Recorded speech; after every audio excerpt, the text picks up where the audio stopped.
Muy bien, Icono. Cómo me gusta que podamos vernos un domingo más. Y este es uno de mis momentos favoritos de la semana.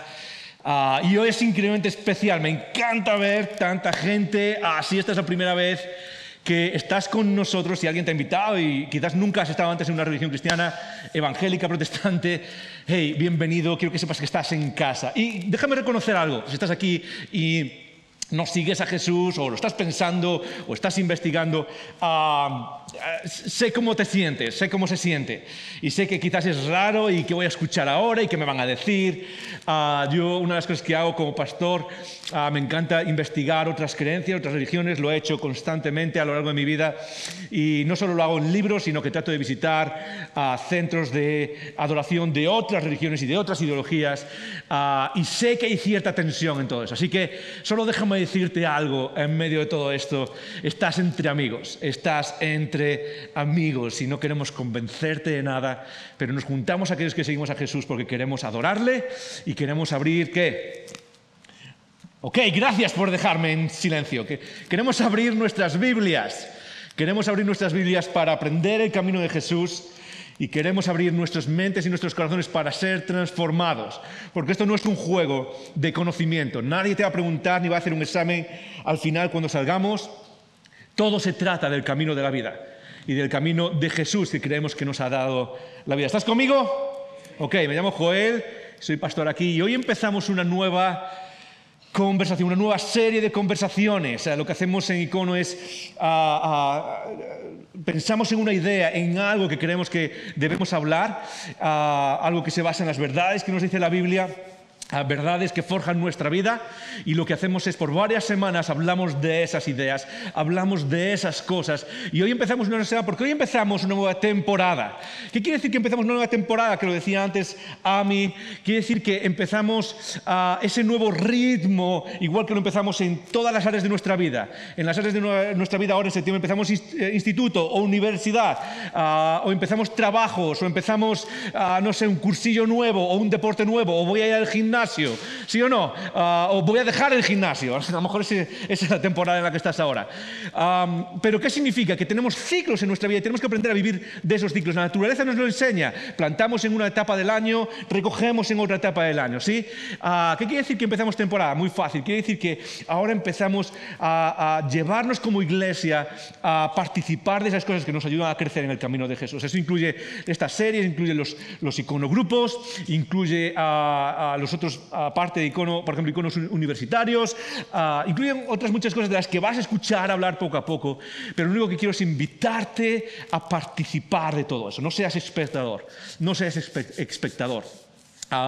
sino participa de todo eso. Y hoy empezamos una nueva serie que se llama Estoy súper contento de empezar esta serie. Es una de esas series que creo que nos va a marcar a muchos de nosotros. Pero antes de decirte, esta serie se llama El maravilloso Evangelio de Jesús el Cristo. Y es un título directo, ¿okay? A veces titulamos series de una manera un poco más, no sé, indirecta, pero cuando pensé en esta serie para nosotros, empezar la temporada, pensé, de verdad, quiero marcar el tono con este título, el maravilloso Evangelio, porque no vamos a hablar solo del Evangelio, vamos a hablar de las maravillas y de lo que significa para la humanidad, pero sobre todo cómo es un Evangelio que nos deja los ojos como platos. Que el mensaje de Jesús no es ese mensaje que muchas veces se ha hecho aburrido o casi como una pesadez en nuestra sociedad, sino que es algo que debería darle vueltas a nuestros ojos. Y voy a tratar con todas mis fuerzas y con la mejor capacidad que tengo de poder explicar cosas.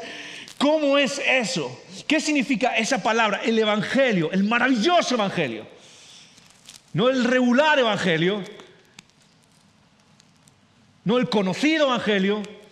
De hecho, muchas veces he conocido a personas que llevan años siguiendo a Jesús y no entienden realmente qué es el Evangelio, sino el maravilloso Evangelio de Jesús el Cristo. Y lo vamos a hacer por 4 semanas. Y lo que quiero es definir, ¿qué es el Evangelio? y poco a poco ver las implicaciones que tiene para nosotros, pero quiero que entendamos qué es el Evangelio. 4 semanas en las que vamos a hablar, en primer lugar, qué es el Evangelio. Es una declaración de majestad.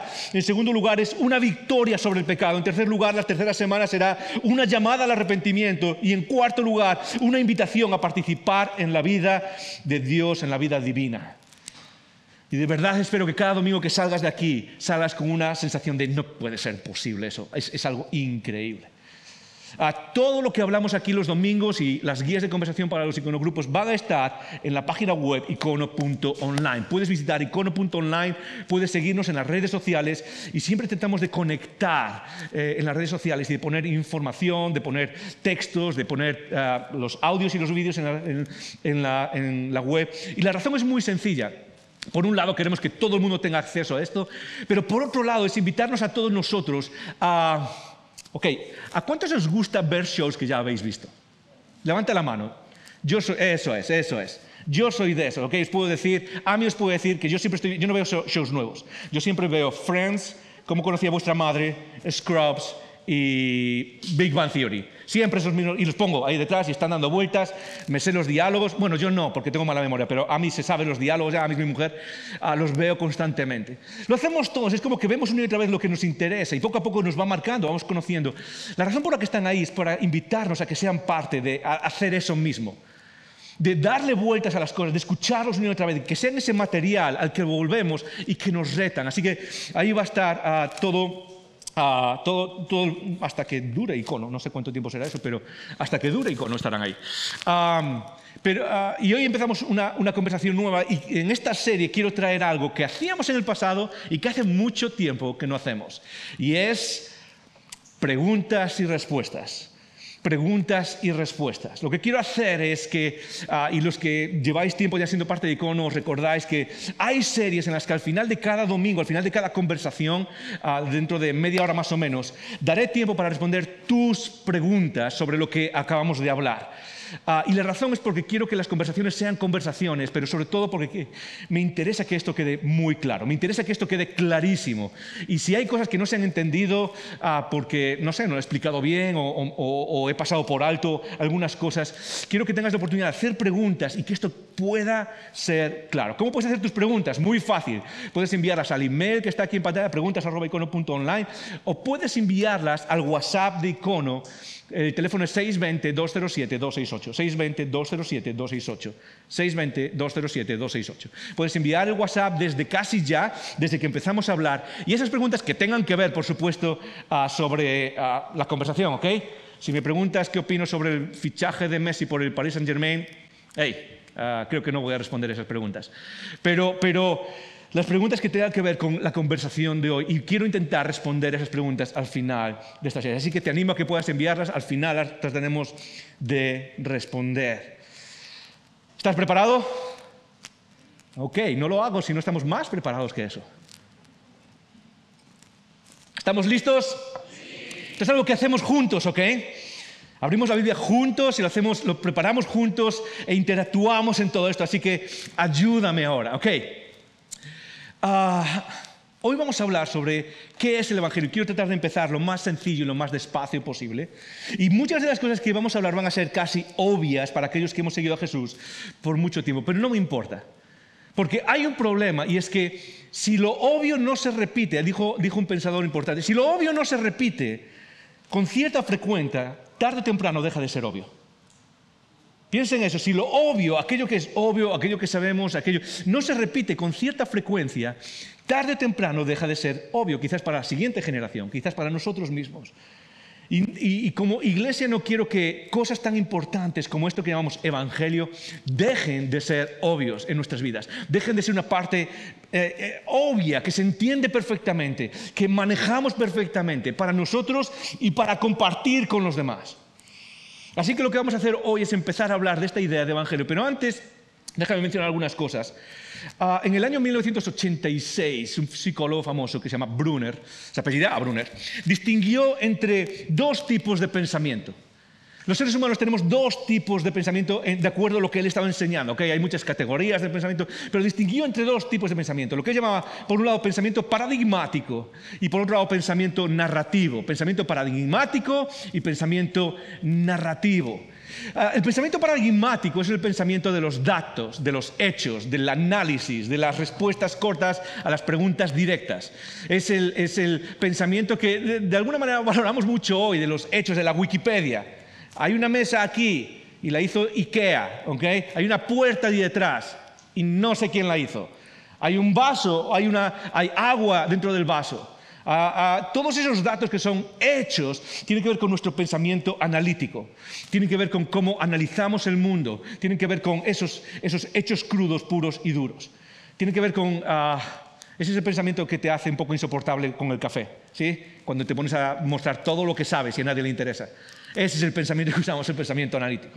Pero él descubrió algo, él llevó algo que tiene que ver con una tendencia en la psicología de los últimos 30 años, que tiene que ver con el pensamiento narrativo. El pensamiento narrativo es el pensamiento de las historias, de las conexiones que hacemos entre ciertas partes de nuestra vida, de las escenas de nuestra vida. Tiene que ver con las historias que nos contamos. Y esto es súper importante, porque este Brunner y otros como él, en los últimos 30 años, han tratado de entender que parte de nuestras patologías y parte de quiénes somos, parte de nuestros problemas, no tiene que ver solo con cosas que fallan dentro de nosotros, tiene que ver con las historias que nos contamos. Tienen que ver con esas narrativas y metanarrativas, una palabra un poco rara, pero son narrativas paraguas en nuestras vidas, que nosotros nos contamos principalmente nosotros mismos, pero lo hacemos a los demás. Nos contamos para dar significado a nuestra vida. Tiene que ver con cómo conectamos nuestra infancia con nuestro presente. Tiene que ver con los tres elementos clásicos de cualquier narrativa: introducción, nudo y desenlace. Desde Aristóteles, esas son las tres partes de cualquier historia. ¿Cuál es la introducción? ¿Cuál fue mi infancia? ¿Quién me hizo daño en la infancia? ¿O qué cosas buenas fueron en la infancia? ¿Cuál es el problema de la vida, de mi vida y de la humanidad en general? ¿Cuál es el nudo? ¿Cuál es el problema que hay que resolver? ¿Cómo defino ese problema y cómo soy parte de ese problema o de la solución? ¿Y cuál es el héroe? Porque toda historia tiene un héroe. Da igual que estés viendo cualquier historia, toda historia tiene un héroe. Y en tu narrativa personal que te cuentas también hay un héroe. ¿Y cuál es el desenlace? ¿Hacia dónde va todo? ¿Hacia dónde va tu vida? ¿Hacia dónde ves cuál es el destino de tu vida? ¿Cuál es el destino de la humanidad? Todo eso son narrativas, historias que nos contamos. Déjame decirte algo. Hay pocas cosas más poderosas en el ser humano que las historias que nos contamos a nosotros mismos. Pueden hacer o deshacer a una persona.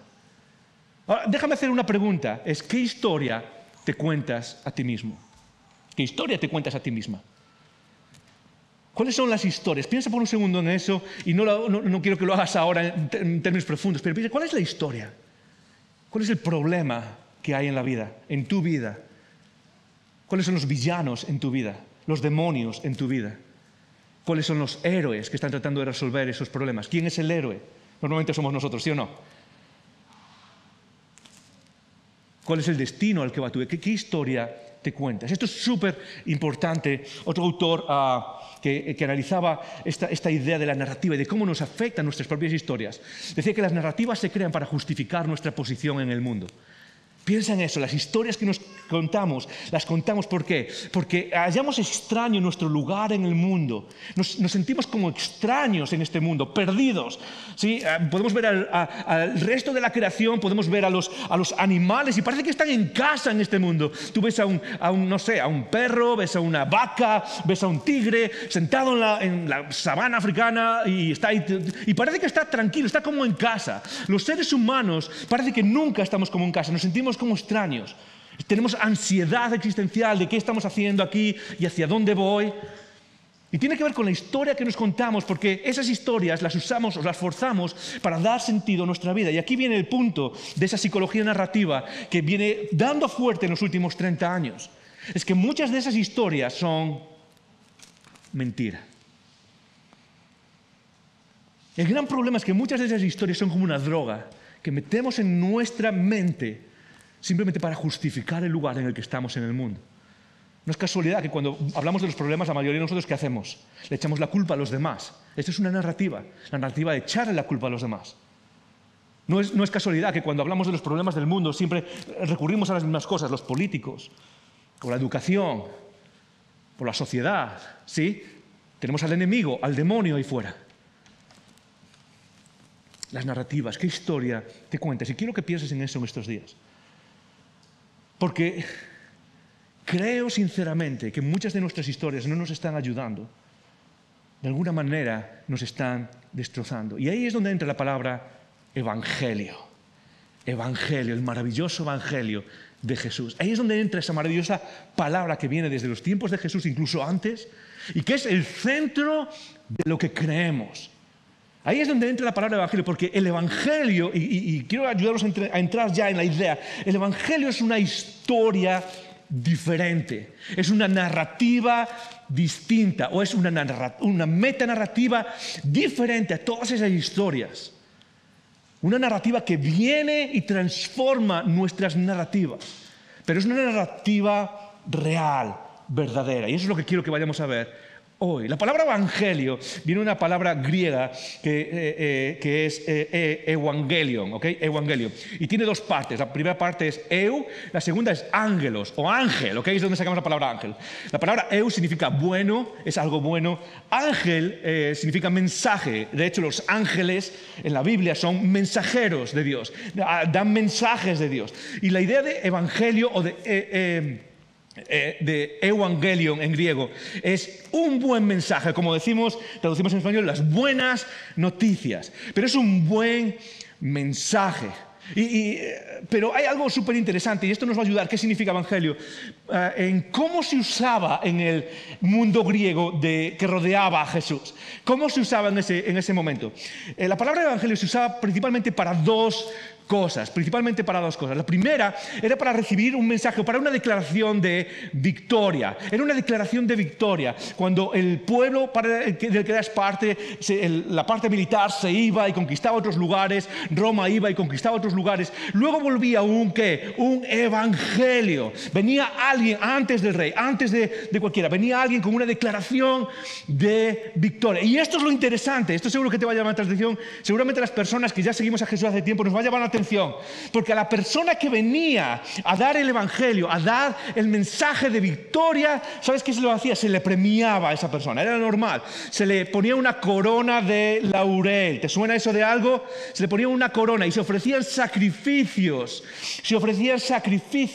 en el templo en honor a esa victoria, en honor a ese evangelio que venía a nuestros oídos.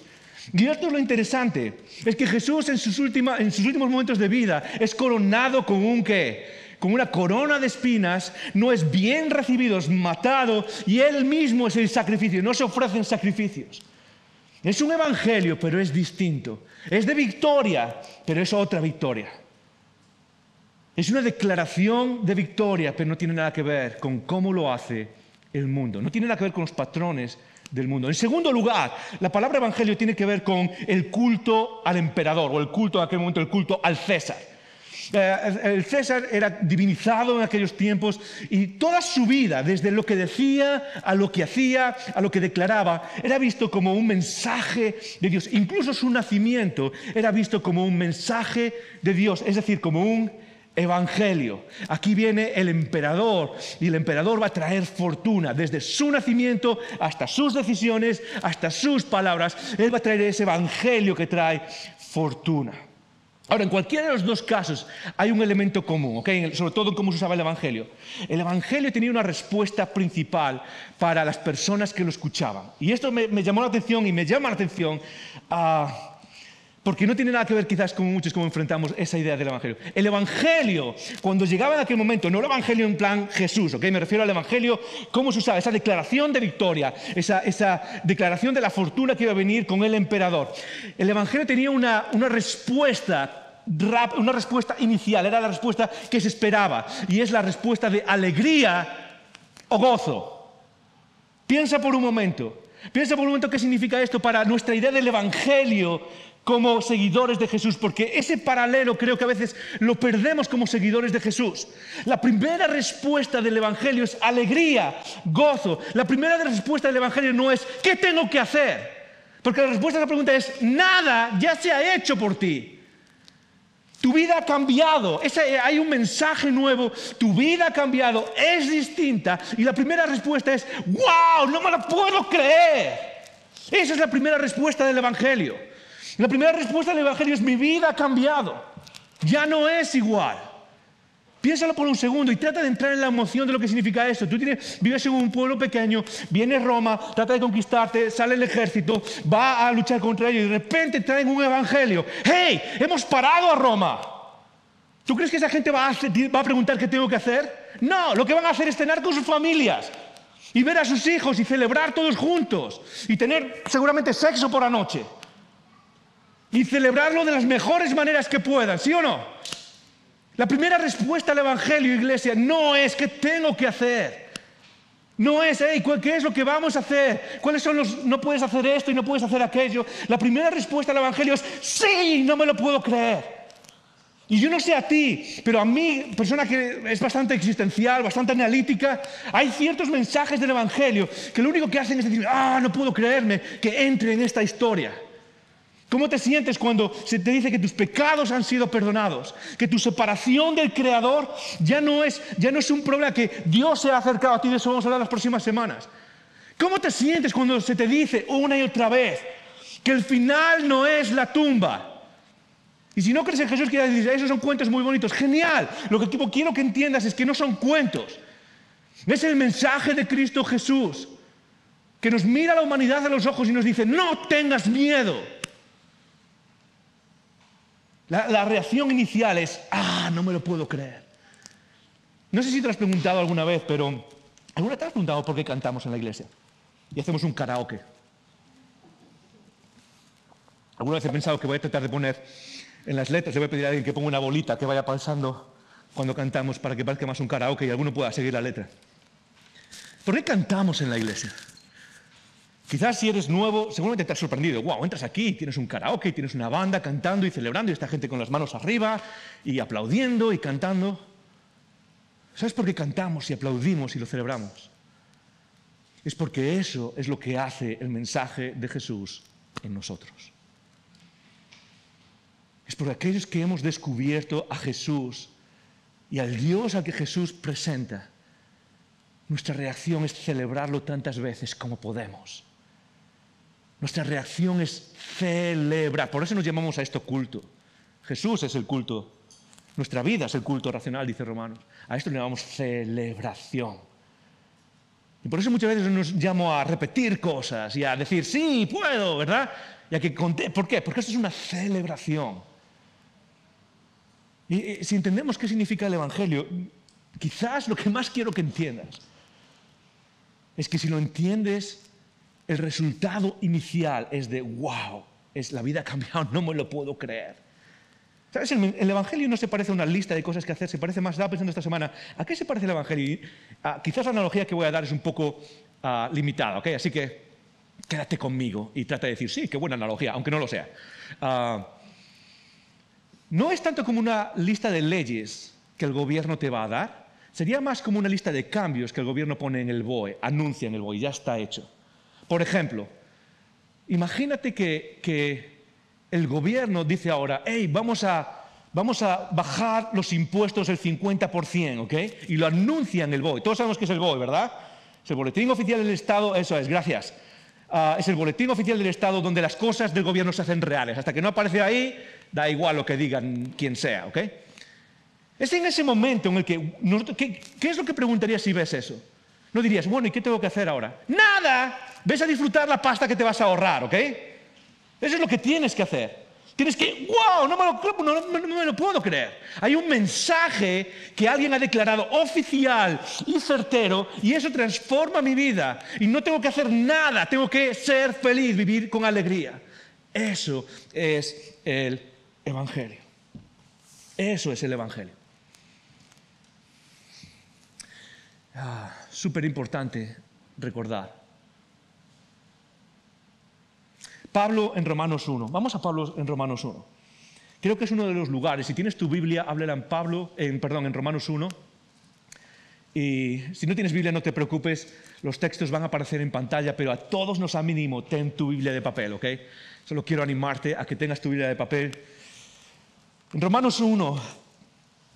Romanos es una carta especial que Pablo escribió en el Nuevo Testamento. ¿Y por qué es especial? Normalmente las cartas que escribe Pablo son cartas de una relación pastoral. Pablo escribe a gente en las iglesias que él fundó. Y tiene que ver con problemas que había en esas iglesias. Y Pablo escribe para esas personas y esos problemas. Escribe para corregir ciertas ideas. Escribe para solucionar ciertas disputas. Escribe para mantener el orden, para volver a enfocarnos en lo que es importante. Pero Romanos, la carta a los romanos, no fue escrita para eso. De hecho, Pablo no conocía a los cristianos en Roma. Él quería ir a visitarlos y antes de visitarlos, antes de conocerlos en persona, quiso escribirlos para dejar algo claro. Y es la idea del Evangelio. El Evangelio se explica de manera más clara, porque es lo que quería decir Pablo con esta gente que había seguido a Jesús y es como, ok, habéis seguido a Jesús, pero quiero asegurarme de que de verdad entendéis qué es esto del Evangelio que anunciamos.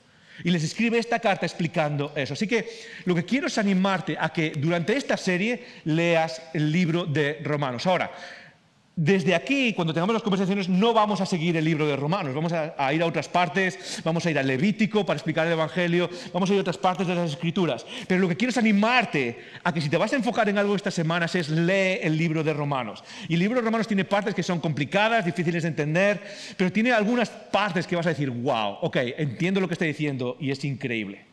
¿Okay? Así que quiero animarte y lo que vamos a hacer ahora es empezar con Pablo en su explicación del Evangelio y la explicación más corta, más sucinta del Evangelio es en el primer capítulo y empieza en el versículo 1 y dice esto, dice Pablo, y así empieza su carta, Pablo, siervo de Jesucristo, llamado a ser apóstol y dice, apartado ¿para qué? Para el Evangelio de Dios. Lee conmigo esas tres palabras, 1, 2 y 3, Evangelio.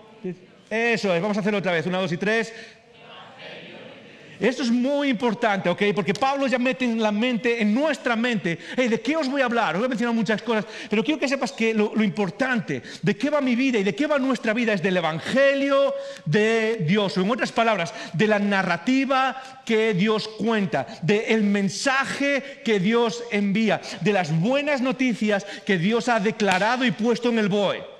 Quiero hablaros de esas buenas noticias, no de lo que tenéis que hacer, eso viene después, no de lo que se supone que a los estándares a los que tenemos que vivir, eso viene después, pero quiero que entendáis algo, que he sido llamado para hablar del Evangelio de Dios. Y aquí viene algo que creo que es tremendamente importante para ti y para mí, para entender el Evangelio. El Evangelio, las buenas noticias, el mensaje no empiezan ni contigo ni conmigo, no tienen nada que ver con nosotros. Empiezan ¿con quién? Empiezan con Dios. ¿De quién es el Evangelio? Es de Dios. Simplemente para que podamos entendernos y de dónde sacas eso. La idea de evangelio, cuando dice de Dios en el idioma original, se llama genitivo. Genitivo es un genitivo en griego. Pero el genitivo puede ser de dos categorías, objetivo o subjetivo. Es decir, puede ser el evangelio que viene de Dios o puede ser el evangelio que es acerca de Dios. Pueden ser esas dos clases de entendimiento. Y es posible que las dos estén ahí metidas. Y esto no es una clase, no trato de que recuerdes eso. Lo que quiere decir es esto, básicamente. Es que el evangelio del que Pablo está hablando tiene que ver con Dios. Él lo manda y Él es el centro de ese mensaje. Y esto es súper importante, porque uno de mis temores cuando hablamos del mensaje del Evangelio, de qué es lo que hemos creído, creo que hacemos un énfasis demasiado grande y de alguna manera que nos perjudica espiritualmente. Lo hacemos en mí. Hey, ¿qué es el Evangelio de Jesús? Bueno, me ha salvado y me voy al cielo y me va a salvar de mis pecados y me hace mejor persona. Y ¿sabes qué? A veces creo que hablando de esa manera lo que hacemos es usar a Dios. Dios es alguien a quien usamos. No, tú le has dado el Evangelio, pero el Evangelio es acerca de mí, es acerca de cómo me comporto, es acerca de cómo soy yo, es acerca de qué cosas hago, es acerca de, mira, he hecho esto, he servido. Por eso, cuando se le preguntan, hace años, cuando estaba estudiando en un instituto bíblico aquí en Madrid, muy pequeño, una de las cosas que hacíamos todas las semanas es ir al parque, íbamos al parque Juan Carlos I o al parque del Retiro, y hablábamos con personas, intentábamos de hablar de Jesús con esas personas en el parque, cosa que me parece, quien lo haga genial, pero a mí me parece un poco como si yo estoy sentado en un banco disfrutando del aire y fumando un cigarrillo, no quiero que alguien me venga a interrumpir hablando de lo que sea, pero bueno, cada uno. Lo hacíamos, y estas eran unas preguntas que le hacíamos a la gente. Si te mueres hoy, ¿a dónde crees que irías? Le preguntábamos a la gente. ¿A dónde crees que irías? Y lo que muestra esa pregunta es que muchas veces entendemos el Evangelio y la predicación y lo que hablamos y lo que creemos como tiene que ver conmigo. ¿A dónde voy? ¿Qué es lo que hago? ¿Cuáles son los beneficios para mí? Y tengo malas noticias para ti. El Evangelio no empieza ni contigo ni conmigo. Dios no es alguien que puede ser usado. Dios es alguien que es magnificado. Dios no es alguien que podemos meter en un bolsillo. A veces lo hablamos de esta manera, es como que Dios es mi colega, ¿sí? Dios es mi colega y me tomo algo y a veces usamos verdades, pero las destrozamos en el camino porque a veces decimos, Dios es mi amigo. Y es cierto, la Biblia misma dice que Dios es nuestro amigo. Pero es nuestro amigo mientras es el Rey, el Dios del universo, el Dios que sostiene el universo en sus manos. Y el mensaje del Evangelio no empieza ni contigo, ni conmigo, ni es algo que usamos. Eso viene después, es un efecto del Evangelio. El Evangelio empieza con Dios. Y si no empezamos ahí nosotros, estamos perdiéndonos el centro de cuál es el Evangelio. Voy a decir algo que a muchos os va a romper los oídos, ¿ok? Si al final de la historia nadie, ni una sola persona fuese salva, el Evangelio aún habría sí sido efectivo. ¿Estás conmigo? Si al final de la historia el Evangelio, las personas, ni una sola persona en este mundo, en la historia, fuese salva, todos para el infierno de cabeza, aún así el Evangelio habría sido efectivo. Porque el Evangelio es un mensaje, es una declaración y tiene que ver con Dios y su belleza y su grandeza y su lugar en este universo y su presencia en este mundo. El Evangelio, cada vez que le llegaba a alguien en las Escrituras, no provocaba, qué guay, yo me lo merezco y soy súper genial y ven aquí, colega Dios. Lo que provocaba era temor en la gente. Y lo que provocaba era, no puedo creerme que esté aquí, mi vida se va a acabar. Y quiero llevarte a ese punto donde empezamos a entender el Evangelio como algo que se refiere a Dios y algo que tiene que ver con Él. Y tiene que ver con nuestra disposición hacia Dios. El Evangelio tiene que ver con Dios y solamente con Él y hacia Él y por Él. Él es el Dios del universo, Él nos ama, Él es justicia, Él es misericordioso, pero también es grande, trascendente. Es algo que no podemos meter en nuestro bolsillo. Algo que no podemos colgar en un llavero. Algo que no podemos manejar de acuerdo a nuestras circunstancias. Y es ahí donde empieza el Evangelio. Dos cosas dice Pablo del Evangelio. La primera es, versículo 2, que Él había prometido antes por sus profetas en las Santas Escrituras. En primer lugar, ese Evangelio, y poco a poco vamos a conocer el contenido, pero antes tenemos que hablar, ¿qué pasa con ese mensaje? Porque yo me imagino a Pablo escribiendo esto y empezando con esa frase, yo he sido apartado para declarar el Evangelio de Dios, ¿sí? Y la gente que lo está leyendo o escuchando, porque las cartas se leían en aquel momento, y alguien lo está leyendo, es como, ¿de verdad ha escuchado el mensaje del Evangelio de Dios?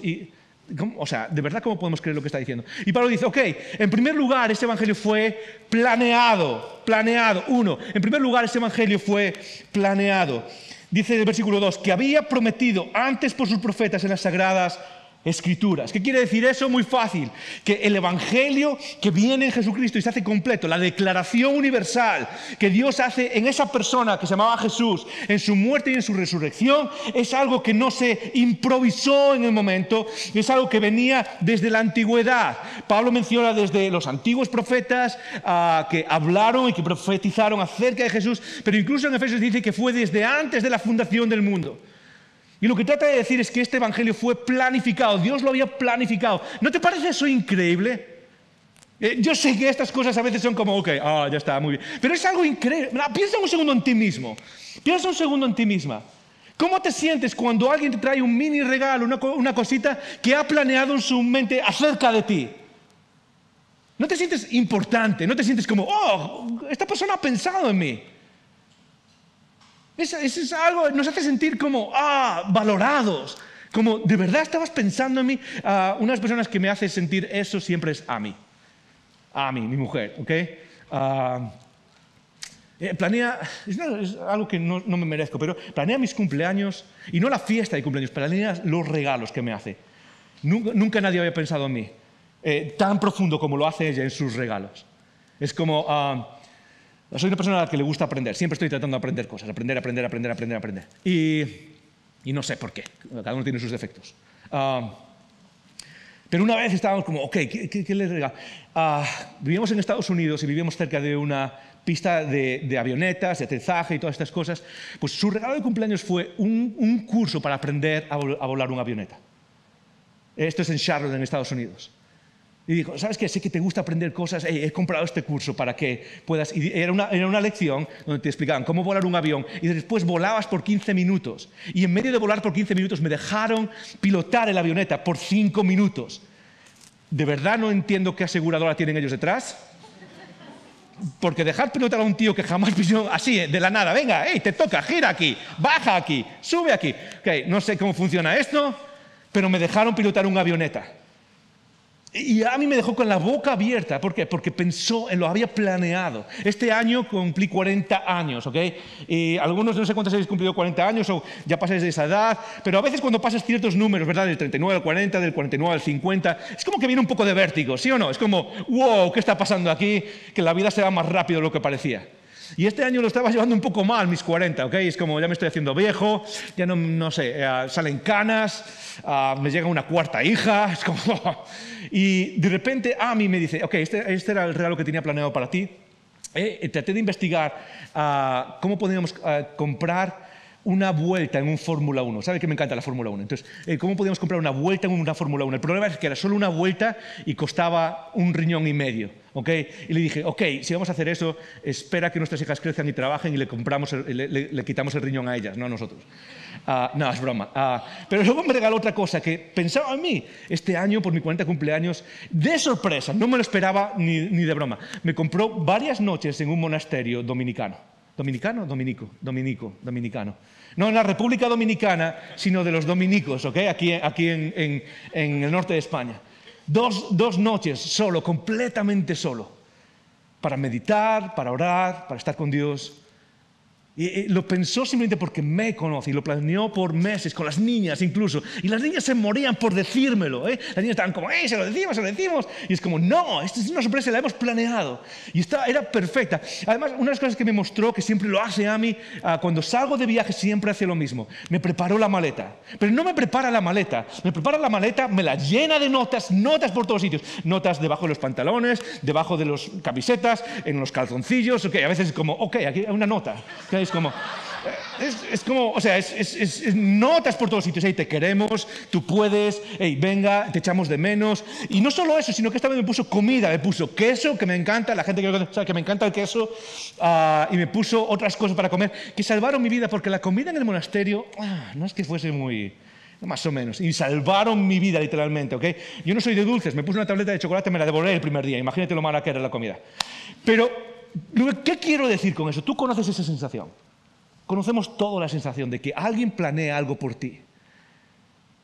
Y cuando pensamos en el Evangelio lo que muestra es un Dios haciendo una declaración humana, pero una declaración que ha sido planeada para ti y para mí desde antes de la fundación del mundo. Piénsalo por un segundo, la Biblia dice eso, desde antes de que empezase el mundo. Es como que Dios planeó el Evangelio, la solución al problema humano, antes que el mismo problema humano.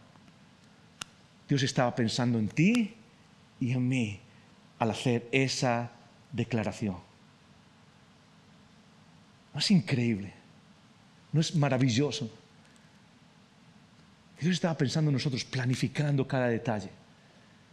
Que Dios es un Dios que promete en el Antiguo Testamento que Él había prometido antes por sus profetas en las Santas Escrituras. Profetas, profecías. Estos son uno de los puntos que avalan ciertamente el mensaje, el Evangelio. Pero a veces podemos pensar, ok, entonces, ¿cómo podemos confiar en esa declaración, en ese mensaje que vamos a explicar en las próximas semanas? Pablo habla de las profecías del Antiguo Testamento acerca de Jesús. Y déjame decirte, esas son profecías de muchos tipos. En el Antiguo Testamento hay alrededor de 300 profecías acerca de Jesús. 300 profecías. Ahora, quiero ser honesto, ¿ok? Me las he leído todas. Hay algunas profecías que era como, no sé si esto es muy profético, ¿ok? Esto es como un poco... Porque hay profecías que tienen que ver con cómo Jesús actuó. Entonces decía, bueno, el Mesías hará esto y luego el Mesías hace esas cosas. Entonces uno puede pensar, si eres escéptico, estoy contigo, ahora mismo estoy hablando, estoy en tu posición. A lo mejor Jesús hizo algo simplemente para cumplir esas profecías, ¿sí? Pero hay ciertas profecías que no pasan por ahí.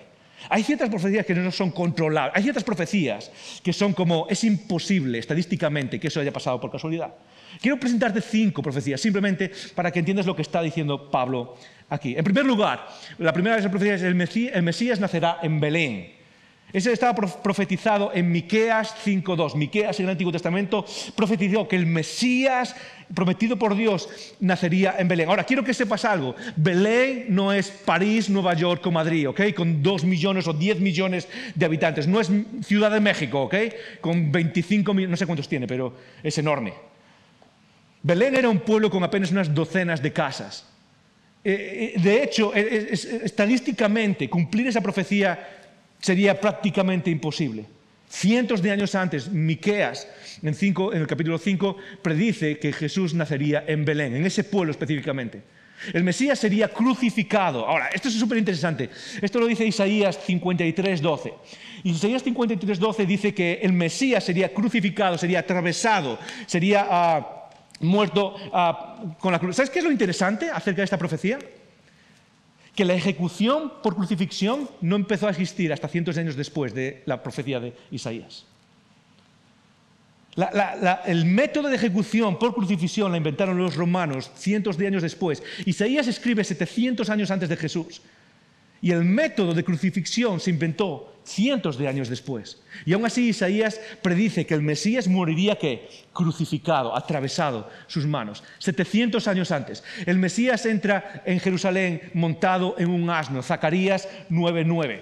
Ahora, piensa en cómo esto, piensa en el significado de esto, porque la profecía dice básicamente que el Mesías entraría de manera, no solo montado en un asno, pero de manera triunfal, que la gente estaría recibiéndolo como a un rey. Y el Evangelio de Jesús nos dice exactamente eso, que Jesús entró montado en un asno y que la gente gritaba, Hosana, Hosana, el que viene en el nombre de David. La ropa del Mesías sería repartida, eso lo dice en el Salmo 22, versículo 18, y lo que quiere decir esto es básicamente lo que pasó a los pies de la cruz. La ropa del Mesías fue rota o partida y otra parte fue echado a suertes. Se la echaron a suertes los centuriones romanos. Esta es otra profecía. Y la última que puse aquí, la número 5, es el Mesías fue vendido por 30 piezas de plata. Puse solo plata porque no me cabía en la pantalla, pero exactamente dice por 30 piezas de plata. La profecía viene de Zacarías capítulo 11, que venderían al Mesías por ese precio. Que es exactamente lo que pasó con Judas. Lo vendió por ese precio. Estas son solo 5 de las cientos de profecías que hay. Tremendamente específicas, tremendamente directas. Esto no fue algo que se inventó, esto no fue alguien que salió y es como, ok, pues sí, parece que es un hombre especial. No, esto es un mensaje que fue planeado por Dios desde la antigüedad y que se cumplió cuando vino el momento indicado. Ok, seguimos leyendo, si os parece, versículo 3. Dice, acerca de su Hijo, nuestro Señor Jesucristo, que era del linaje de David. Quédate con lo que dice, porque lo que va a decir ahora es el centro de lo que quiero que entiendas hoy. El Evangelio dije que es una declaración divina, es un mensaje divino, pero es un mensaje acerca de la majestad divina, porque el mensaje era acerca de ¿quién? Acerca de Jesucristo.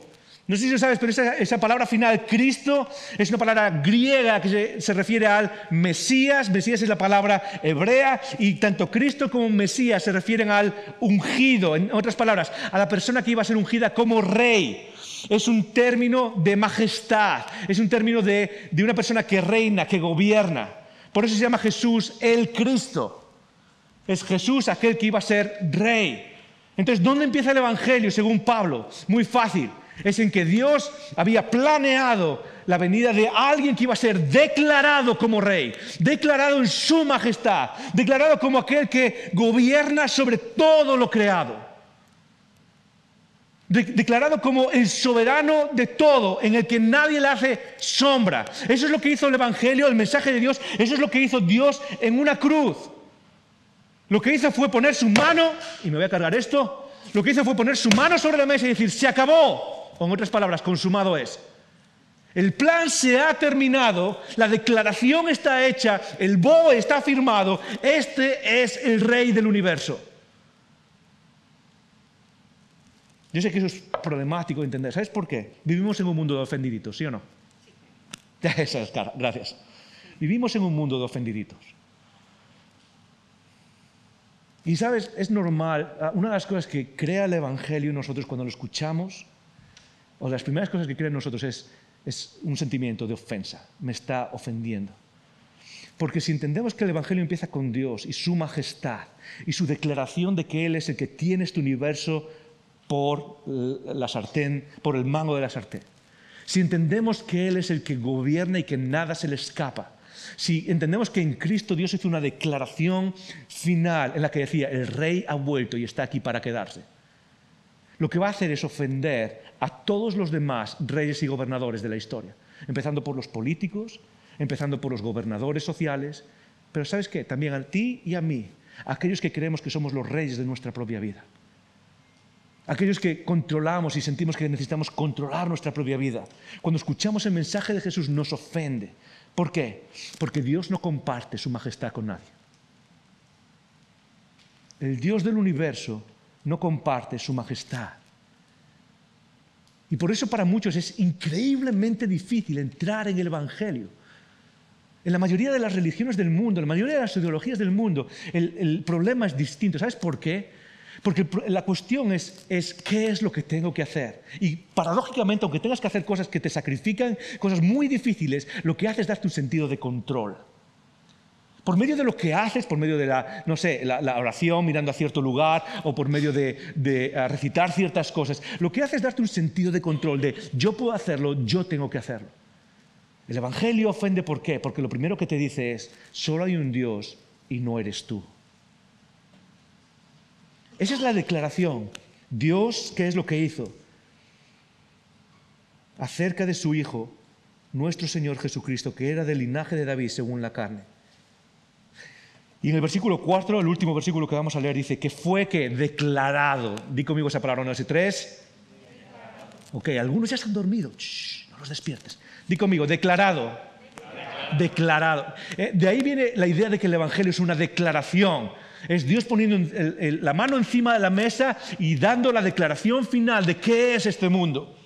Que fue declarado que Hijo de Dios con poder. Me voy a parar ahí. Dios no fue simplemente un buen maestro. Dios no fue simplemente un profeta como los demás. Dios no fue, Jesús. Cristo Jesús no fue un sabio que enseñaba el buen camino. Lo que nos dice Pablo es que Jesús en ese evangelio, por medio de Dios y su evangelio y su declaración, lo que hacen es declarar una cosa, que Cristo era el Hijo de Dios con poder, o Dios mismo encarnado. Ahora, yo sé que la pregunta es entonces, ¿cómo sabemos eso? ¿Qué demuestra eso, Joel? Pablo lo sabía también, por eso sigue diciendo, según el Espíritu de Santidad, ¿cuál es el medio por el cual demostró que Jesús no era simplemente un profeta, o simplemente un buen maestro, o simplemente alguien que tenía buenas ideas? Dice, por la resurrección de entre los muertos. Tenemos un evangelio que es planeado, pero también un evangelio que es ratificado. El Evangelio Dios lo ha planeado, ha declarado las cosas, pero no solo se ha quedado ahí. No es un Evangelio en el que Dios dice, tienes que creerlo por fe. Ya está, cierra tus ojos y sígueme. No es un Evangelio que es simplemente, o te lo tragas o es tu problema, no tienes suficiente fe.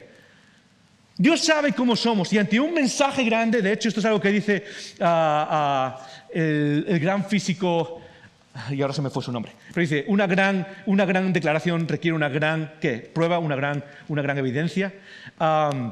Es exactamente lo que está haciendo Dios aquí. El Evangelio fue planificado, pero fue también ratificado. ¿Cómo fue ratificado? Muy fácil, es la resurrección ratifica el mensaje de que Jesús es enviado por Dios como ese mensaje, como esa declaración a la humanidad. Los milagros que hizo Jesús no fueron para entretener a la gente, fueron para apoyar, ratificar el mensaje que Jesús estaba dando, de su deidad, de su misión, de lo que Él iba a hacer por nosotros.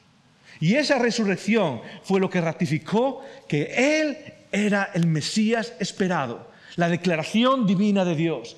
Aquello que nos dice, bueno, si quieres saber qué es lo que Dios dice, mira al Hijo de Dios, mira a Jesús en el milagro de la resurrección. Quizás estás pensando, Joel, ¿qué hay de particular en la resurrección y cómo podemos creer en la resurrección?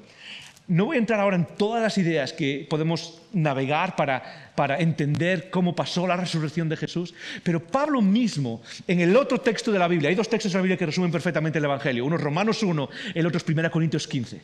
Y en 1 Corintios 15, Pablo resume perfectamente el Evangelio y nos explica algo para entender el poder o el peso o la evidencia de la resurrección de Cristo.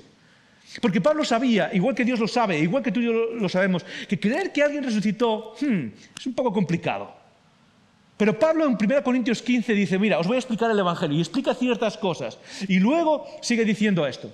Dice, y el que fue sepultado, está hablando de Jesús, y Él fue sepultado, está aplicando el Evangelio, Él vivió, fue sepultado, y dice, y resucitó al tercer día, igual que lo que dice aquí en 1 Romanos. Es parte de nuestro mensaje, resucitó al tercer día, conforme a las Escrituras, fue planeado, lo dice otra vez, y que apareció ¿a quién? A Cefas o a Pedro. Apareció a Pedro, después se apareció a los 12, y después ¿qué? Después se apareció a más de 500 hermanos a la vez. Y luego termina diciendo, de los cuales muchos viven aún, aunque otros ya duermen o han muerto. Pablo está hablando de la resurrección como el elemento que demuestra, que ratifica el mensaje de Dios a la humanidad, y lo que está diciendo, quizás es difícil entender. Si no me crees a mí, tienes que saber que la resurrección fue un evento público, clave en el Evangelio. La resurrección fue un evento que todo el mundo vio en Jerusalén.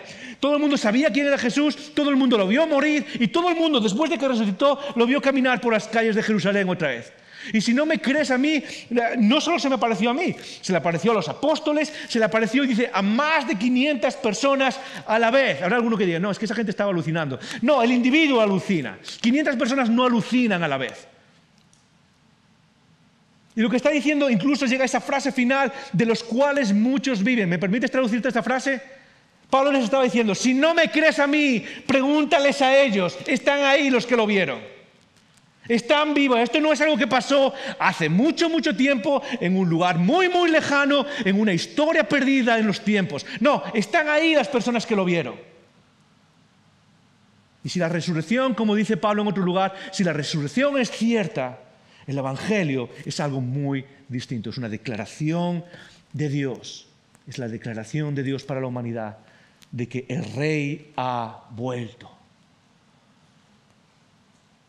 De que aquel que parecía que se había escondido o sido derrotado por el pecado humano y por las fuerzas del mal, ha vuelto a reclamar su reino. Por eso, al final del capítulo 1, dice Pablo, uno de los textos más importantes que hay, que quizás podemos recordar. Porque quizás lo que estás escuchando ahora es como, vale, ¿y qué?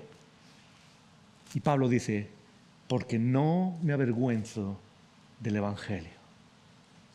Porque no me avergüenzo del Evangelio. Esto que he creído, este mensaje de Dios, no me avergüenzo del Evangelio. ¿Por qué, Pablo? ¿Por qué no te avergüenzas?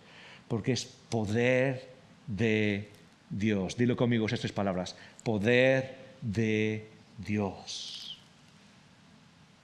Es en ese Evangelio, en ese mensaje, en esa declaración, donde Dios empieza algo poderoso. Poderoso para cambiar nuestras vidas. Voy a terminar con una idea, repitiéndola. Pero antes, ¿hay alguna pregunta? No sé si tenemos alguna pregunta para terminar. Hay algunas preguntas, parece ser. A ver si tenemos alguna pregunta. Sí, tenemos una pregunta. La verdad son dos en una. ¿Hasta qué punto tu destino es de anónimo, vale? Muy bien, anónimo. ¿Hasta qué punto tu destino está definido por las historias que te cuentan desde que eres pequeños tus padres? ¿Cómo romper las historias no consideradas correctas y conforme a Jesús, pero sin dejar de honrarles? Qué buena pregunta. Gracias por esa pregunta, Anónimo. Son buenas preguntas prácticas. En la sala hay personas quizás más capacitadas que yo para responder la parte más psicológica de esto. Pero voy a tratar de responder algunas cosas. Es cierto que nosotros crecemos con determinadas narrativas que se nos cuentan, ¿no? Nuestros padres no son nuestros padres, la sociedad en la que vivimos, el lugar en el que estamos, la cultura de la que somos parte, pero ciertamente no son deterministas. A medida que crecemos, desarrollamos la capacidad, por cosas como estas y por lugares en los que estamos y por nuestra propia educación, desarrollamos la capacidad de analizar esas narrativas con la ayuda de familiares o con la ayuda de profesionales, psicólogos, lo he dicho siempre, ¿ok? Gente, no vamos a un psicólogo o a un psiquiatra o quien sea, simplemente cuando decimos, ok, es que estoy loco. A un psiquiatra se va como quien va al gimnasio también, al psicólogo. ¿Para qué? Para saber qué es lo que está pasando, analizarlo y poder madurar en ciertas cosas. Y esas, en cierto sentido, yo diría que esas historias que nos cuentan, esas historias que vienen desde pequeño, de nuestros padres, no son deterministas. ¿Influencian quiénes somos? Por supuesto que sí. Pero el hecho de que te has hecho la pregunta demuestra que estás haciendo una meta-reflexión, estás logrando cambiar esas cosas. Así que no es determinista. A veces decimos, bueno, yo hago esto porque mis padres me hicieron hacer o algo así. Y mi respuesta es, ok, entiendo, hay una influencia, pero no vale culpar a los padres por todos nuestros problemas. Somos seres que entramos en nuestra libertad y podemos manejar esas cosas. Pero ¿cómo rompemos las historias que no se consideran correctas conforme a Jesús, pero sin dejar de honrarles? Me encanta la última parte, porque si sigues a Jesús, y creo que la persona que lo hizo sigue a Jesús, parte de nuestro llamado es honrar a nuestros padres. No por lo que ellos hicieron, sino porque Jesús lo pide de nosotros. Honramos a nuestros padres, los respetamos, cuidamos de ellos cuando se hacen mayores y estamos en sus vidas y respetamos. Pero eso no significa, una vez que maduramos, el tener que seguir ciertos patrones o tener que seguir ciertas narrativas. Y básicamente podemos romper con esas historias. Yo me imagino que la pregunta se refiere a cómo podemos interactuar. Ya la has roto en tu mente esa narrativa, pero ahora quieres vivir con ellos e interactuar con ellos. Y yo diría, tienes que ser abierto con esas nuevas narrativas que vives en Jesús, pero siempre con respeto, con amor hacia ellos y tratando de mostrar amor, no solo tengo la razón en estas cosas. ¿Sí? Es parte de lo que nos llama Jesús. Muy bien, otra pregunta, creo que hay otra. Sí, también de Anónimo. ¿Qué diferencia hay entre el don de profecía antes de que Jesús fuera crucificado y después? ¿No es un don del Espíritu Santo? Muy buena pregunta. Quizás pertenece más a otra serie, pero voy a hablar un poco del don de profecía. La idea del don es la idea de regalo. ¿Okay? Don significa regalo, y los que seguimos a Jesús leemos en la Biblia que Dios nos regala ciertas facultades para construir la iglesia. Y no son cosas especiales en muchos casos, sino la idea de que se mencione como regalo no tiene que ver con que es algo sobrenatural, sino tiene que ver con de dónde lo recibo. Hay gente que lo recibe cultivándolo, hay gente que lo recibe practicando mucho a ciertas cosas, otros lo reciben como un regalo de Dios. Uno de los dones que se menciona en la Biblia es el don de profecía. ¿Qué diferencia hay entre el don de profecía antes de que Jesús fuese crucificado y después? No es un don del Espíritu Santo, la diferencia es ninguna. La profecía, tanto en el Antiguo Testamento como en el Nuevo Testamento, tiene que ver no solo con leer el futuro, sino con leer los tiempos. Voy a explicar. Muchas veces pensamos en un profeta como alguien que ve el futuro y explica qué es lo que está pasando en el futuro y te dice, mira, esto es lo que va a pasar contigo. El centro del profeta no es ese. El profeta es una persona que sabe leer los tiempos en los que se viven.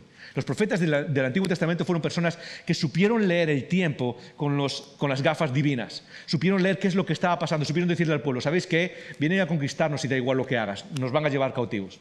Son personas que leen el tiempo. ¿Qué pasa? Que inspirados por el Espíritu, en esa lectura del tiempo, dijeron cosas que el Espíritu hizo que se aplicasen a cosas que venían cientos de años después. Pero el don no diferencia, es el mismo. El Espíritu Santo en el Antiguo Testamento llevaba a los profetas y lo hacía también en el Nuevo Testamento. El Espíritu Santo estaba en el Antiguo Testamento. La historia de Saúl, por ejemplo, cuando el primer rey de Israel, cuando él lo van a nombrar rey y Samuel le dice, vete a tu casa, y dice, hey, ¿cómo sé que Dios quiere que sea rey? Y le dice, muy bien, cuando estés llegando a tu casa vas a ver un grupo de profetas profetizando y tú vas a llegar a ese grupo y cuando llegues con ellos, ¿qué es lo que va a pasar? El Espíritu Santo vendrá sobre ti y tú harás que profetizarás junto con ellos. Así que es el mismo elemento, tanto en el Antiguo como en el Nuevo Testamento. Buena pregunta, muchas gracias. ¿Hay alguna más? No, ya no hay más. Ok, genial. Me encantan las preguntas. Si tienes más, prepáralas, puedes enviarlas y trataremos de que esto sea una conversación. ¿Cómo terminamos con todo esto? Muy fácil. En primer lugar, el Evangelio es una declaración de majestad. Eso es lo que es el Evangelio. Una declaración de majestad. No lo que tengo que hacer o lo que no tengo que hacer. En la cruz Dios está poniendo su mano sobre la mesa y haciendo la declaración final al mundo. El Rey ha vuelto.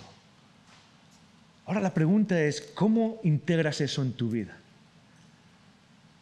Porque la primera forma de integrar eso en nuestra vida no es preguntándonos ¿qué hacemos?, sino diciendo ¿cómo puedo experimentar mi vida de acuerdo con el nuevo Rey que hay sobre mi vida?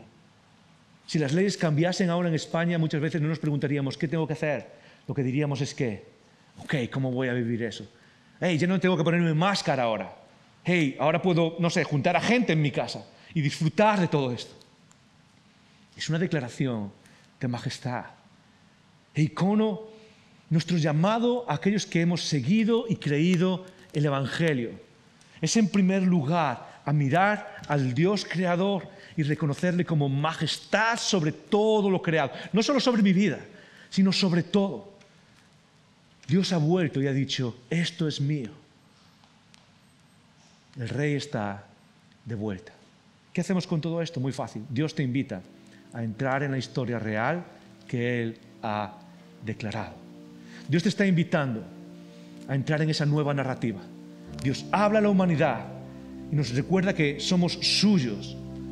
Y Él lo que quiere es invitarte, no forzarte, a que entres en esa nueva historia. En otras palabras, lo primero que hacemos con el Evangelio no es predicárselo o hablárselo a los demás. Lo primero que hacemos con el Evangelio es predicárnoslo a nosotros mismos. Yo quiero invitarte a que uses el Evangelio como algo que te repites constantemente. Que en medio de las narrativas que usas, en medio de las narrativas que te cuentas a ti mismo, yo quiero invitarte a que te repitas el Evangelio y te lo prediques a ti mismo antes de hablarlo con los demás. Esto es como la máscara en los aviones, la mascarilla de oxígeno, ¿sí o no? ¿Qué es lo que dicen siempre? Cuando salga la mascarilla, ¿qué es lo que tienes que hacer? Primero ponte la tuya y luego ayudarás a los demás a ponérsela. Eso es lo que quiero que hagamos en esta serie. Repítete el Evangelio cada día. Predícate a ti mismo cada día. Predícate esa nueva narrativa. No dejes que esas otras narrativas conquisten tu vida, sino que deja que la narrativa del Evangelio conquiste. Dios es declarado majestad. Él me llama a un arrepentimiento. Él me llama a su presencia. Él me llama a participar de su vida. Él me entrega una nueva vida. Él perdona mis pecados. Él es el creador y la majestad de este universo. Icono, quiero retarte a que lo integres en tu vida. Vamos a terminar y vamos a orar. Señor, después de haber dicho todo esto,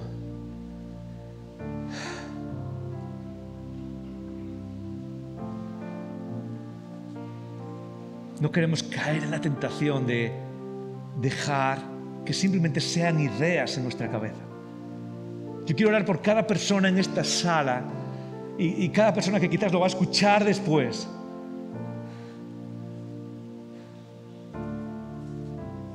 Que tú nos permitas descubrir la belleza, la grandeza de tu majestad. Nos permitas acercarnos y empezar a acercarnos a ti reconociendo que tú eres el Rey de Reyes, que tú eres el Señor de Señores, que tú eres el que está por encima de todo. Que tú eres el que tiene todo poder, un poder que se manifiesta precisamente en el Evangelio, que tú eres aquel que no abandona a su creación, no por nada que nosotros hagamos, no por nada que nosotros tengamos que hacer.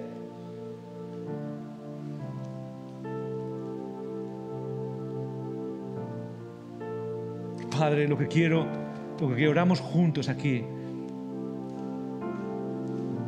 que nos permitas integrar ese mensaje en nuestras vidas. Que nos permitas no solo creerlo, sino vivirlo. Que tú eres el que está por encima de nuestras situaciones. Que en el Evangelio de Dios, demostrado y ratificado en Cristo Jesús, tú demuestres que estás por encima de nuestros problemas, de nuestras situaciones. Que estás por encima de las complicaciones en las que la humanidad se ha metido.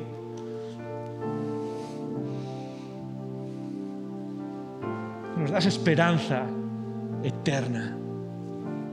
Y por todo eso te damos gracias juntos. En el nombre de Jesús, y todos juntos decimos, amén.